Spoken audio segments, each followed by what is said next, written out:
സർക്കാർ ആശുപത്രികളിലെ ചികിത്സാ പിഴവിൽ നിയമസഭയിൽ പ്രതിപക്ഷ ഇറങ്ങിപ്പോക്ക്. അടിയന്തര പ്രമേയ ചർച്ചയിൽ പിഴവുകൾ എണ്ണിപ്പറഞ്ഞ് പ്രതിപക്ഷം.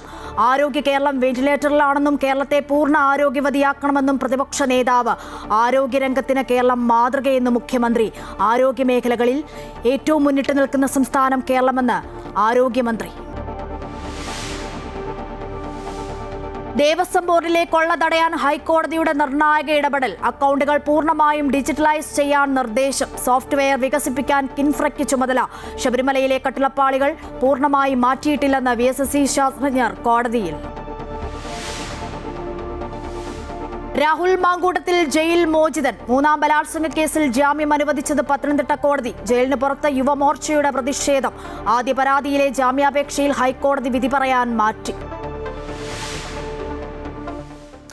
മഹാരാഷ്ട്ര ഉപമുഖ്യമന്ത്രി അജിത് പവാറിന് വിമാന അപകടത്തിൽ ദാരുണാന്ത്യം. വിമാനം തകർന്നത് ബാരാമതിയിൽ ലാൻഡിങ്ങിനിടെ. വിടവാങ്ങിയത് ബാരാമതിയുടെ പ്രിയപ്പെട്ട നേതാവ്.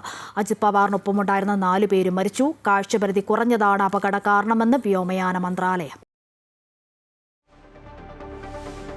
മഹാമാഘ മഹോത്സവത്തിൽ പങ്കെടുക്കാനെത്തിയ അമൃതാനന്ദമയി മഠം വൈസ് ചെയർമാൻ സ്വാമി അമൃതസ്വരൂപാനന്ദപുരിക്ക് തിരുനാവായിലും തവനൂർക്കരയിലും ഊഷ്മള സ്വീകരണം. തവനൂർക്കരയിൽ സ്വാമിയുടെ ഭക്തിഗാനസുധ.